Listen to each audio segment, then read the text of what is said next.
In 2002, the Republic of Ireland embarked on a bumpy journey to the last 16 of the World Cup in Japan and South Korea. Just ask Mick McCarthy and Roy Keane. Let's take a look at the starting 11 from that defeat to Spain and see where they are now. Shay Given. One of the stars of the campaign, Shay Given had been excelling in the northeast of England with Newcastle United for 5 years by the time the World Cup rolled around. He'd stick around for 7 more years at St James's Park, although it quickly descended into mostly chaos after Sir Bobby Robson's sacking in 2004. A move to Man City in January 2009 proved anticlimactic when Joe Hart took the number 1 jersey off him 18 months later. A 5-year deal was signed at Aston Villa in 2011. He played 1 season, flopped at Euro 2012 and made 5 more wretched appearances after that. At 41 years of age, he was just released by Stoke City. Gary Kelly. It's not often you find one club men in football anymore, and certainly not when the fabrics of that particular side is crumbling like a digestive's biscuit. Gary Kelly had been at Leeds United when they last won the league title, so that gives you a bit of an idea of how many rings are on his tree. Despite experiencing relegation during 2004, 3 years after playing in a Champions League semi-final, he stuck around to see out his playing days in the Championship, retiring at the age of 32, having made 528 appearances for the club. Steve Staunton. Steve Staunton's name might be greeted by an audible sigh by many an Irish supporter nowadays, having struggled to beat the likes of Cyprus and San Marino during his disastrous 17-game spell as manager. It took me 10 years to try and forget that ever happened. But give the man some credit. The last 16 defeat to Spain was his 102nd and final cap for the Republic. The former Aston Villa defender retired in 2005 with Walsall before being handed a job he was never qualified for. And no, I'm not talking about his brief stint as Darlington boss, although that could also apply. He's briefly worked as scouts for both Middlesbrough and Sunderland, but was declared bankrupt in November of last year after his decision to invest in film companies. Gary Breen. I'm not sure if the Irish supporters ever truly meant it when they serenaded the Coventry city centre half with a rendition of We All Dream of a Team of Gary Breens. For one thing, the lack of pace in the side would be criminal. Breen went on to get relegated at both West Ham and Sunderland before taking in a 2-year stint at Wolves in 2006. He finished his career at Barnet in 2010 before being appointed first team coach at Peterborough United 3 years later. Ian Hart. Another revered Irish fullback at Ellen Road, Ian Hart had one of the most dangerous left pegs in the Premier League and was understandably one of the first out the door when Leeds United dropped out of the top flight in 2004. Linked with Barcelona and AC Milan,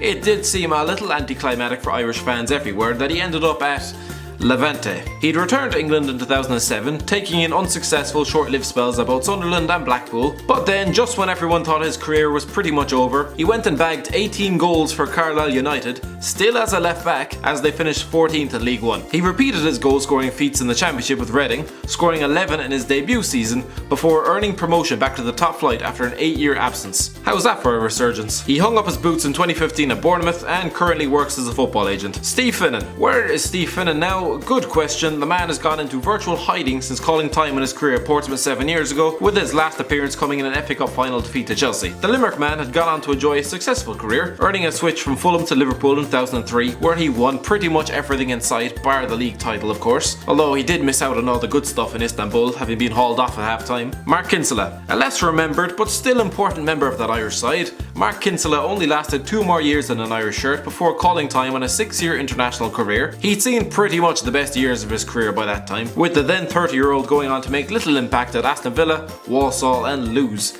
before retiring in 2008. He's currently serving as assistant manager at Drogheda United. Matt Holland. So what do you do when your best player and captain storms out, gets sent home, tick whichever viewpoint applies to you, on the eve of a World Cup? Well, for Matt Holland, he just smashed home an equaliser in the opening game against Cameroon. Roy who? Well, Roy Keane, we still hadn't forgotten about him. Despite possessing an accent as quintessentially British as fish and chips and being named after a country that Ireland already knocked out on course to qualifying in 2002, Holland went on to make 49 appearances for his country. He swapped Ipswich Town for Charlton Athletic in 2003 and despite getting relegated 2 years later, saw out his remaining days in the Championship, retiring in 2009 having made over 200 appearances for the Addicts. He's since moved into media work. Kevin Kilbane. An often maligned player within the Irish setup, Kevin Kilbane was underappreciated by many, and it was only when he retired that people truly began to realise how valuable he was, in the way that Glenn Whelan might hope the situation will be the same for him. Yeah, keep hoping, Glenn. With 110 caps to his name, the versatile man is the 3rd most capped Irishman of all time. The former Sunderland winger took in moves to Wigan and Hull City before hanging up the boots in 2012 with Coventry.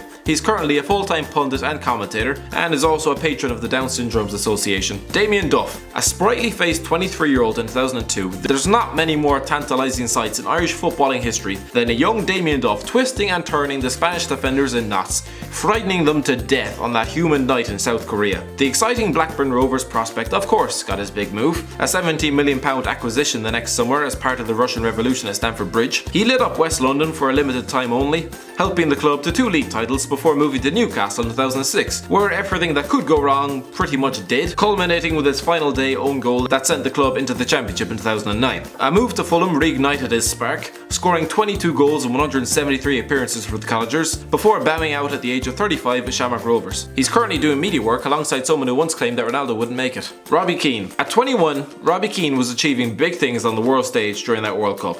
There was the last gasp strike against Germany, which sent primary schools into pandemonium nationwide, the finish against Saudi Arabia, and of course the pressurised stoppage time penalty against Spain. None of it fazed the Leeds United frontman. He had dreams to fulfil and 5 boyhood clubs to join. I'm not sure if Keane planned on becoming a journeyman, as his subsequent 8 moves would suggest, but he almost certainly wanted to become his country's greatest ever goalscorer, which he did with 68 strikes and 146 internationals, just the 47 ahead of his nearest challenger. Of all the players on this list, he's the only one to still be playing for a club, having recently signed for Atletico de Calcutta at the age of 37. That man just wants to do what he knows best, scoring goals.